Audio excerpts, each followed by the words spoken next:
আসসালামু আলাইকুম, ফারজানা কিচেনে সবাইকে স্বাগতম। আশা করছি সবাই ভালো আছেন। আলহামদুলিল্লাহ আমিও ভালো আছি। আজকে করে দেখাবো গরুর মাংসের বিরিয়ানি।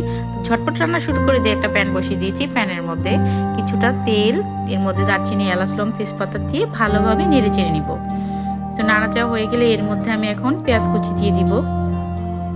পেঁয়াজ কুচিগুলো আমি একটু নেড়ে চেড়ে নিব। পেঁয়াজ কুচিগুলো নাড়াচাড়া হয়ে গেলে বাদামি কালার করে নিব। এর মধ্যে আমি আদা রসুন পেস্ট দিয়ে দিব। আদা রসুনটা আমি একটু কষিয়ে নিব যাতে কাঁচা গন্ধটা না থাকে। এর মধ্যে আমি দিয়ে দিচ্ছি বাদাম বাটা, কিশমিশ বাটা। এগুলো আমি একটু কষিয়ে নিচ্ছি। মশলাটা ভালোভাবে কষানো হয়ে গেলে আমি এর মধ্যে দিয়ে দিচ্ছি প্যাকেটের মশলা। আমি যেহেতু ঝটপট রান্না করছি তাই প্যাকেটের মশলা ব্যবহার করছি। আপনারা চাইলে ঘরোয়া মশলা ব্যবহার করতে পারেন।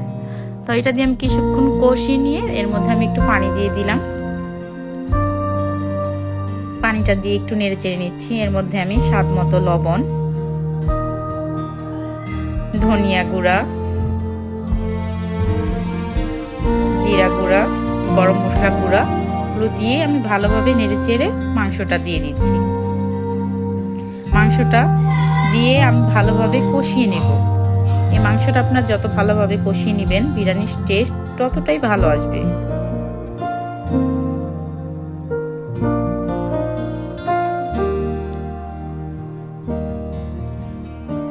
আশা করি আমার বিরিয়ানিটা আপনাদের দেখতে খুব ভালোই লাগবে। আর যারা একবারে সহজ রান্না করতে চাচ্ছেন তাদের জন্য একেবারেই সহজ হবে এই রান্নাটা। তো আমি কষিয়ে নিয়ে ঢাকনা দিয়ে রেখেছিলাম। দেখেন গরুর মাংস থেকে কত পানি বের হয়েছে। তো আমি এক্সট্রা করে আর পানি দেইনি, ওই পানিতে আমি মাংসটা রান্না করে নিচ্ছি।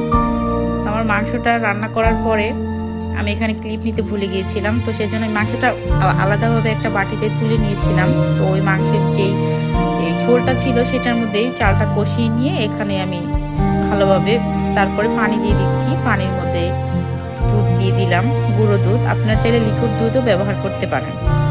তারপর আমি কেওড়া জল আর গোলাপ জল 1 চামচ করে দিয়ে দিয়েছি। আর দিয়েছি বিরিয়ানি সেট 1 চামচ। এটা দিলে বিরিয়ানির যে একটা ফ্লেভার ওটা অনেক সুন্দর আসে। তার মধ্যে আমি আবার দিয়ে দিলাম মুগ ডাল। তো দিয়ে নেড়ে চেড়ে আমি ঢেকে দিয়েছি। তো এর মধ্যে আমি সেই মাংসটা মিক্স করে পেঁয়াজ বেরেস্তা দিয়ে ঢেকে দিচ্ছি। ঢেকে কিছুক্ষণ দমে রাখবো। এই তো আমার রান্না হয়ে গেছে গরুর মাংসের বিরিয়ানি। তো এই তো আশা করছি আপনাদের ভালোই লাগবে। বাসায় অবশ্যই ট্রাই করে দেখবেন।